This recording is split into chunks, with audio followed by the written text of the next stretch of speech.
Hello, welcome to our YouTube channel.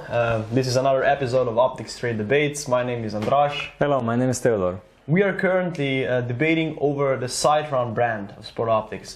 And this time we decided to do a debate on the S3 series of models because we believe that they're already very popular, so we should put some attention to them. Where should we start, Theodor? Well, if we say generally, Sightron is a company from Japan, even though their headquarters is in the US, and they are known for mainly producing scopes for in the segment of target scopes. So for those shooters, they are more into F-class and precision shooting, not as much into tactical, even though they are going lately with some models also in the field of tactical scopes. The S3, which we have here on the table, is, I would say, the workhorse of Sightron. The big majority of all the scopes they sell is from this series. This series is, I would say, almost a decade old, but still, until today, probably the best buy if you're a sport shooter and if you are searching for a target scope for precision shooting. We can start also with the model range. So the model range, if you go magnification-wise, starts at 10 by 40 fixed magnification scope, which is quite rare. I would say that at the moment there is almost no other producer that produces 10 by 42 fixed powered target scope. Then the next one is 3.5 to 10 by 44. This is also a very rare scope. They are also not, I would say, the most powerful sellers in the S3 line. So we do not have them here today, right? Yeah, even true. Yeah. We didn't even have them in stock at the moment because they are really specific, and only customers who really wish to have, I would say, 10 by 42 or this 3.5 to 10 by 44 with some specific reasoning behind it, they decide for the scopes, even though the quality is undisputable. But the magnification range or lack of it for the fixed model is very specific, so it's not so common and it's not so widespread. Then we have the models which are on the table: 6 to 24 by 50, 8 by 32 by 56, 10 to 50 by 60, and the completely new one, this one was presented last year. 2018, is 45 by 45 fixed power model for bench rest shooters. So as you can see, this is really an extensive lineup of models in one series. And then when we come to the reticles and turrets and all other additions, then you see that from these models which we listed now, you get so many different options. So it gets much more complicated, right? Yeah, it's quite hard to say because I would say it's 50 or 60 scopes in this series when you include the click values, the turret types, the reticle types, the reticle positions, and so on. They're all made in Japan. They all feature 30mm tube, and they all feature really astonishing optical quality for the price point. Because the philosophy of Sightron is they don't invest into marketing, they don't invest into anything except their products. So they compete with a lower price for the higher quality. And this is also, with an S3, you can see the pure form of their philosophy. Many of the models, until recently, didn't have many features. They didn't have like zero stop, they didn't have illuminated reticle, they only had one reticle per model and so on, but they really offered the best possible optical quality and the best possible tracking, which you can buy for this money. And in our region, in Central Europe, I would say for sport shooters, for those who go on matches where there are known distances and where there are no tactical shooting, where there's only sport shooting, I would say they conquered more than 50% of the whole market. Half of all the shooters uses Sightron S3. The reason is simple. You get the best optical quality and the best tracking for this amount of money. And we have to say also that Sightron now, in the recent time, also hears their customers and also comes up with an answer. So they added zero stop in recent years. They added all the features in the recent years. I would say in the last 5 years or something like that. They added all the features you can imagine to this scope. So they just upgraded their basic philosophy of providing best quality for the money with additional option that you can choose any feature you wish. So not only they feature great optics, now they're also packed with features that you need for target shooting. And this is the reason why this series expanded from 5-6 scopes to 60 scopes. Even though if you look at the magnification ranges, there are only 6 models or something like 10 by 42, 3.5 to 10, 6 to 24, 8 to 32, 10 by 50, and 45 by 45. So 10 to 50, right? Yeah. So 6 scopes. Now, I know that most of these are second focal plane scopes. We do have some exceptions, right? Only one exception, and this is the 6 to 24 model like this, with tactical turrets like this. Oh, this one is, we have it here. So 6 to 24 with tactical turrets and the first focal plane reticle. You can get it either in mil-mil, very popular because it's probably, optically speaking, the best scope with a mil-mil configuration around 1,000 euros. It's really hard to beat in optical terms. But it lacks the zero stop, it lacks the illumination of the reticle, it lacks the locking turrets like some scopes in this configuration have. But it really packs astonishing optics for this price point. What about illumination? I can see that this one, the small right here, so this is the 10 to 50 by 60, it does have the illumination, right? Illumination is always on the eyepiece part, and you can get it basically in 10 to 50 by 60, you can get it in 8 to 32, you can get it in 6 to 24, and you can get it in 3.5 to 10. So in these models you are able to get illuminated reticle, usually MOA 2 reticle with illumination. So it's really customizable here, right? Yeah. You buy the rifle scope that is, I don't know, designed for the type of use that you prefer. Even though, I have to be honest, they also have what I forgot before, the 10 by 50 to 60 model. It also has a variant for field target. It's called the FT model, which has a different parallax. And you get it with a big parallax wheel already, even though it is only a sub-variant of the normal 10 by 50, 10 to 50 by 60. And even a couple of years ago, I think the world champion was using this scope. So they made the field target version afterwards. The first, I think the first time when he won the world championship, he was competing with a normal scope. They're all made black, so their silver is still not available, I think. Now if you go to the, let's say we start with the reticle. So they're mostly second focal plane. The only exception is the first focal plane 6 to 24 model. We mentioned the illumination. Yeah, it's available on all models except 10 by 42 and 45 by 45. All other models can be ordered with illuminated reticle. We also touched the turrets, but I think we haven't elaborated on them. Yeah. So we have sports turrets, classic capped. Yeah, target turrets. Yeah, target turrets. Target turrets, this means capped and really high. And this is the basic form of turrets on S3. Then you have the tactical turrets.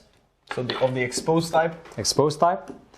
Then we have the tactical turrets with a zero stop. This is something what they first shown to the public in 2018. And now in 2019, this year on the SHOT Show and EVA, they already shown really a lot of models. I think all the models you're able to order with a zero stop. And the zero stop is really simple. It's made out of the simplest, probably. Yeah, just one ring below the turret which you're able to adjust in accordance where you wish to have a zero stop. And then when you are turning the turret, it just presses on this ring and it stops. So this is their zero stop. It's really, really easy, but it's effective. I would say even it's a little bit crude. It's like nothing special, not a refined high-tech zero stop, but it works. Yeah, this is what about the locking function? No, they lack the locking function. They also lack the mechanical turn indicator. All the turrets are multi-turn, and they have the turn indicator, which is just engraved lines under the turret. So this is the price point. Yeah. This is quite a big range of riflescopes. So the price range is from 700 euros to 1,700 euros. This is at the moment, and these are all already prices which are with a, I would say, industry standard discount. If you look at the full prices, it's from 1,000 euros to 2,000 euros. So yeah. And this is the reason why there is such a huge price range, or between or I would say the price difference between the cheapest model 10 by 42 and the most expensive one, the illuminated zero stop 10 to 50 by 60, is because there are so many different models with so many different features. And it would be quite, I would say, absurd to expect a mechanical indicator at this price point, right? Yeah. It is limited to the higher price. And most of the people don't really need it. Yeah, that's right. And they are not searching it for in this price range. What is also special with them is that they have this exact track system. I think they have a special name for it. The bottom point is that all of their scopes really track well. So you can manipulate the turrets as much as you wish, and they will always return back to the same position. And they also the clicks are true. And this is something what Sightron is in many cases much better than competitors at the same price point. So they can be a benchmark if we speak about the scopes for around 1,000 euros in this regard. What about the zoom factor? I think it's different from scope to scope. 4 times. 4 times in all of them. So what about the 10 to 50? It's 5 times. 5 times, right? Yeah, all and others. Of course, the 45 by 45 is also the exception to this rule. And 3.5 to 10 is 3 times. So we don't have only one, we have many. Yeah. I would say 3.5 to 10 has a 3 times zoom. Then 6 to 24, 8 to 32 have 4 times zoom factor. 10 to 50 5 times. Has 5 times zoom factor, and 10 by 42 and the second model 45 by 45, they don't have a zoom factor because they're fixed powered scopes. Yeah. Yeah. What about the warranty on these scopes? The warranty, I would say about 8 years ago it was 30 years or lifetime in the US. Now it's 10 years on all of them. Still a pretty decent period, right? Yeah, it's a long period, and also they're able to fix it even later after 10 years. They have a service center in the US. And if you probably know our warranty policy, we also have a video about it. If you ever run into any kind of problems, just contact us. We will definitely do everything possible to help you, because we believe in this long-term relationship with all our customers.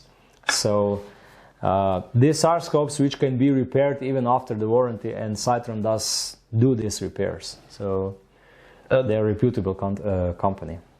We've already touched the primary fields of use, so we would say target shooting, precision. Yeah, I would say also maybe tactical shooting with a 6 to 24, but since it doesn't have an illuminated reticle, it's a little bit limited in use in all tactical applications. They have an S-Tac 4 to 20 by 50, which has all the whistles and bells and so on, all the features which you can imagine. But all the rest, I would say, they are for target shooting.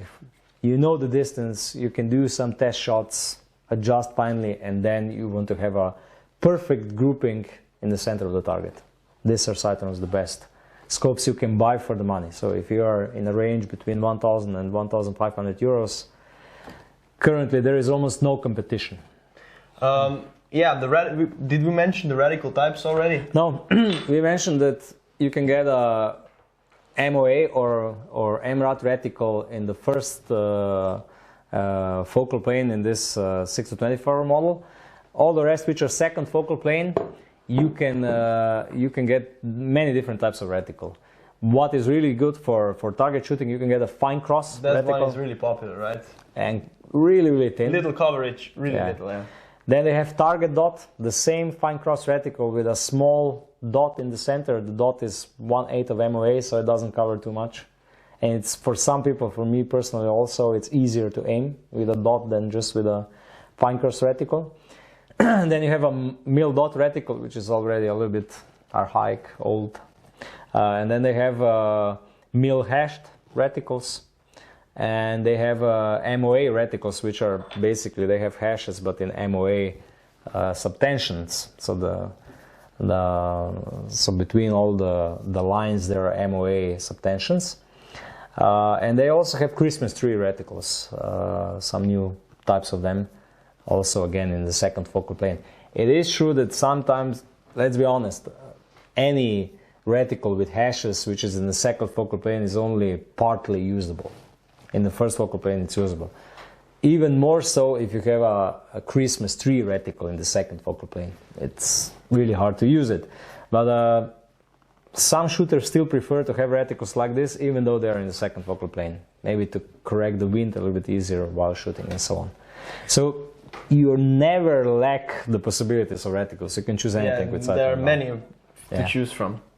The click value, we also haven't touched the click value yet. So we have a quarter MOA, 1/8 MOA. I know that 45 by 45 has 1/10 MOA. This is the same. You have everything. It's like you have 1 centimeter on mil 6 to 24. You also have 1 centimeter on the mil version of 3.5 to 10 by 42, and you have 1 centimeter on the 8 by 32 with a mil dot reticle. You can get 1 centimeter clicks. Then you can have half a mil click, so 5 millimeters on 100 meters in 10 by 50, 10 to 50 by 60. There is one model which has 5 millimeter click. Then you have 7 millimeter click or a standard 1/4 MOA on all of them. You can just, when you're ordering the scope, you choose the configuration with 1/4 MOA, and you can get this click value on all of them with, I would say, almost all reticles.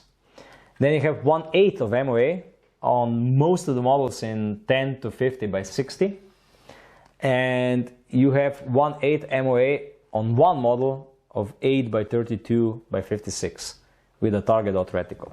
I'm still waiting. Every year when I speak with Sightron, I say, you need to do this the same scope. It's called TDT.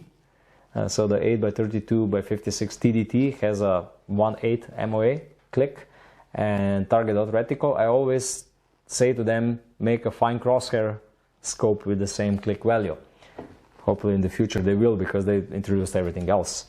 And then we have 1/10 of MOA on 45 by 45. This is something really special. I don't know any other scope that would have a click value of 3 millimeters basically on 100 this is meters. A really precise, fine click. Yeah, and it works. It tracks, and the clicks are true. So I already tested it, and many other customers did, because this is for bench rest shooters which have absolutely the highest precision rifles on the planet, and it works.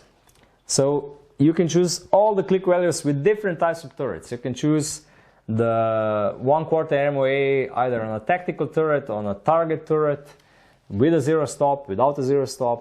So again, this is the reason why there are so many different models, because each model you can get with a different type of turret, with a different click, with a different reticle, with a different illuminated or non-illuminated.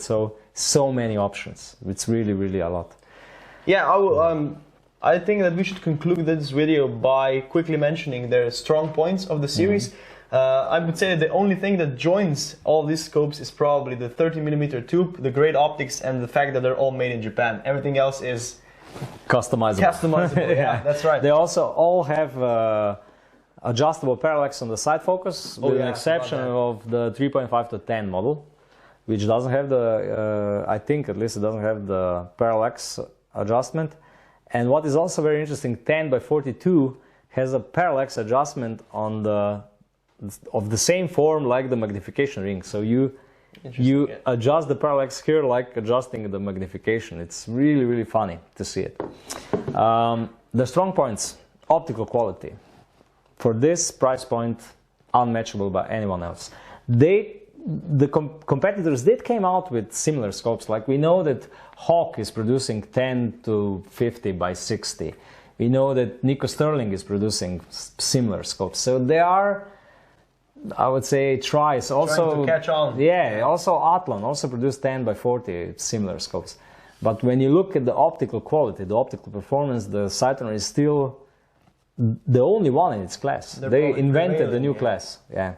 Because everything else, if you're an F-class shooter and you're searching for a scope like this with a 50 times magnification and so on, you either go for the S3 if you're saying, okay, I will invest 1,000 euros. Everything else is 2,500 and up. So they are really in a class of their own, and at the moment there is no competitor which would be on the equal level of quality. So this is the first strong point, the optical performance. The second strong point is the tracking mechanism, because it tracks really well, the clicks are always true, and you can rely on these scopes even though they are not the most expensive. The third strong point is that no matter which caliber you use, you will not encounter problems with Sightrons.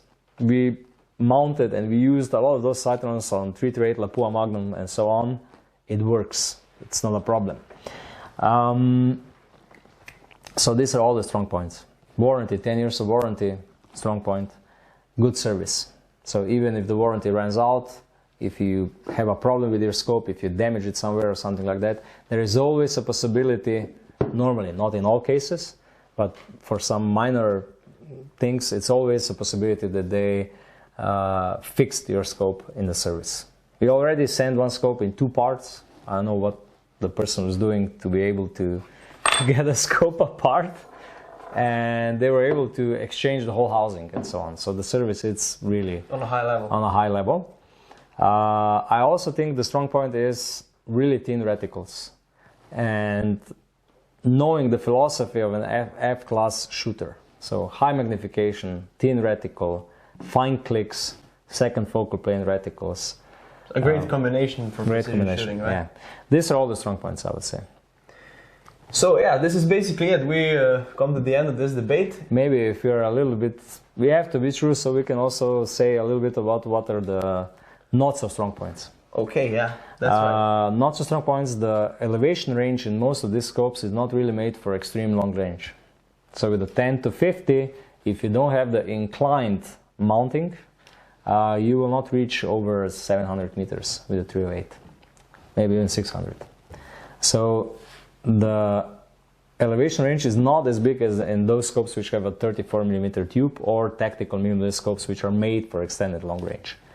I would say this is the first thing. The second thing is that all the models with illuminated reticle, they have the dot which is illuminated in the center of the reticle due to the technology used is a little bit bigger. It's not like they don't put optical fiber into their reticles to get the illumination, so they use the normal reflective technology, so the dots are a little bit bigger. I would say this. Okay, we said that they lack the mechanical turn indicator. But okay, but in this price class, price class, it's not a problem. You can really say. I also think they're quite big. If you look at 10 to 50 by 60, it's a big scope. It's a long, big scope. Yeah. And with a 60mm objective lens, it really is big. Even though they are not really heavy. Yeah, they're not. They're big, but they're not as heavy as, I would say, Schmidt & Bender scopes or any other competitors from a higher rank. That's probably due to the fact that they also feature the 30mm tube, right? Yeah. Apart from that, I would say more or less these are the only weak points. And they are not really that bad. You have to consider that most of these scopes cost around 1,200 euros. So for this price point, probably the market leader. Thank you very much for watching this video, this debate. If you have any additional questions about this topic, feel free to leave a comment in the comment section. Other than that, like the video, subscribe to our YouTube channel, and check out our other videos. So see you next time. Goodbye. See you next time. Bye.